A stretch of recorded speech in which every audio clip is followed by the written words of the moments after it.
Bonjour à tous. Alors on va faire la vidéo dans le soleil.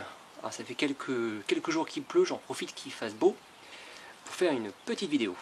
Donc effectivement, comme vous me l'avez remarqué, avec plein de commentaires, je fais beaucoup moins de vidéos et je suis un peu moins présent en ce moment. Pourquoi? Tout simplement parce que en ce moment c'est un petit peu compliqué. Alors pour tous ceux qui sont comme moi dans l'industrie, parce que je fais pas que des vidéos, j'ai aussi un métier qui me paye mes factures, bien sûr, je travaille dans l'automobile. Et en ce moment c'est très compliqué l'automobile, avec la rupture des semi-conducteurs. Voilà, tous les grands constructeurs s'arrêtent, et du coup tous les petits fournisseurs s'arrêtent également, ou du moins diminuent leur production, et on est obligé sans cesse de réorganiser la production. Donc c'est hyper compliqué, et en plus avec la Chine qui a décidé d'arrêter le charbon. Alors c'est bien, mais c'est comme tout, il ne faut pas faire ça d'un coup. Enfin bref, avec les pénuries donc d'électricité qu'il y a en Chine, et vu que tous les grands fournisseurs, malheureusement, de composants électroniques sont en Chine, eh bien, voilà, on ne reçoit plus rien du tout en ce moment. Et du coup, je passe plus de temps dans mon premier travail, celui qui me paye mes factures, que faire mes vidéos. Mais bon, je continue quand même, et je profite de cette journée de chômage technique pour tourner une petite vidéo et vous donner des nouvelles. Alors, chômage technique, toujours pareil, on est en France, alors on critique beaucoup la France, mais voilà, même à la maison, je continue à gagner 70% de mon salaire. Et oui, on critique la France, mais on est bien content de la trouver. On a quelques usines qui sont en Roumanie ou en Turquie, ou en Tunisie. Bien ces usines-là, quand on leur demande d'arrêter de ne pas faire trop de stock, et bien les gens ils rentrent chez eux et ils ne sont pas payés. Voilà, petite parenthèse, on est quand même très bien en France. Donc, faut pas trop critiquer. Bref, revenons dans le jardin. Donc nous sommes fin septembre, c'est la fin du jardin d'été, le début du jardin pour l'hiver. Et on a ramassé quelques courges, donc toutes les grosses courges d'hiver qui avaient le bout bien sec, histoire que ça se conserve bien pendant quelques mois, du moins pendant tout l'hiver. Il en reste encore dans le jardin que j'ai estimé pas encore bien sec. C'est les courges d'hiver, on va faire des bonnes soupes, des bonnes purées. Il reste une grosse courgette, la dernière courgette que je garde spécialement pour mes graines, très important. La plus importante pour moi, c'est celle qui va me permettre de recommencer l'année prochaine une nouvelle saison avec mes propres semences. Et comme j'avais mis une seule variété par famille, ou une seule famille par variété, ça dépend, eh bien je suis sûr à 98% de ne pas avoir de graines hybrides. Enfin du moins je l'espère. Après les insectes ils peuvent aller un peu partout, je sais qu'ils peuvent faire beaucoup de kilomètres, mais bon, on a quand même beaucoup moins de chances d'avoir des graines hybrides si on ne mélange pas dans son propre jardin. Allez, je vous montre ce que j'ai commencé à récolter, ce qui reste, et l'état de mon jardin. J'ai rien fait depuis 15 jours à peu près. Donc je vous montre comment c'est. Allez, go. On va commencer par les courges que j'ai ramassées. Donc quelques courgettes blanches, les dernières là. Celles qui vont se conserver un peu plus longtemps. Des Jack B. Little, les Red Curry. Derrière on a mes courges de Siam. Donc c'est toutes celles où vraiment le bout, il est bien sec.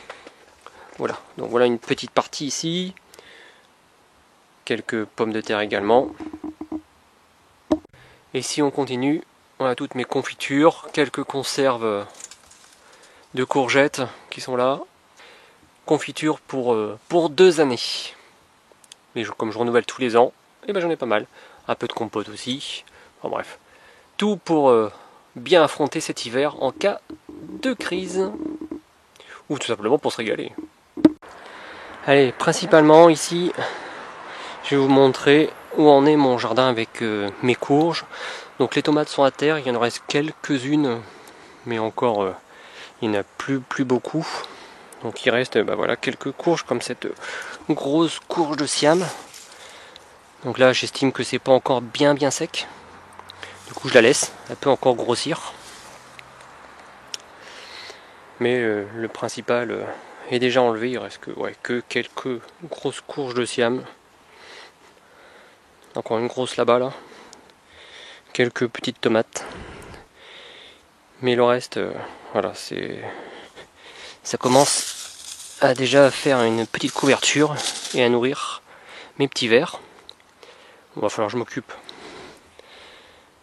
de la tonte parce que là, bien sûr, tout rampé, donc j'ai pas pu tondre correctement. C'est un peu le bazar, mais bon, je vais tout remettre ça d'aplomb, on a le temps.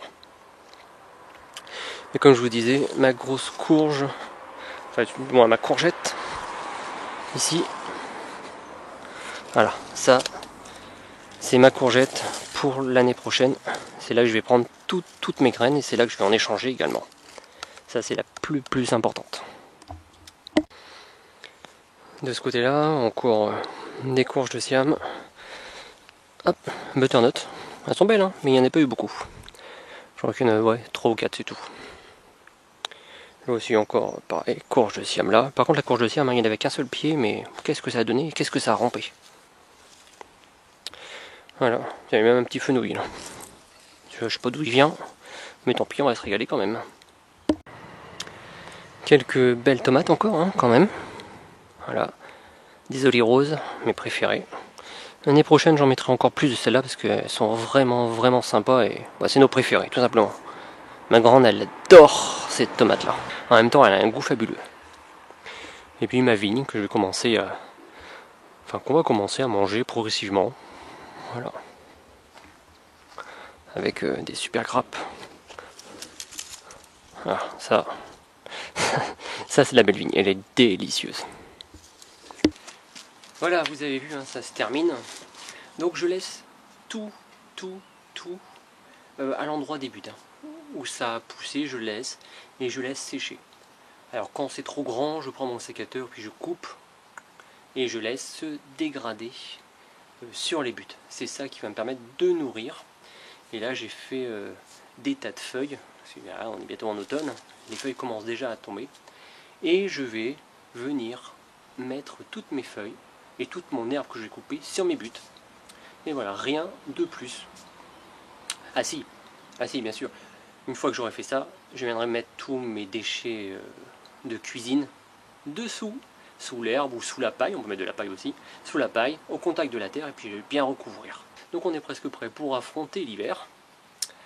Et on se retrouve très bientôt, je l'espère. Allez, à bientôt.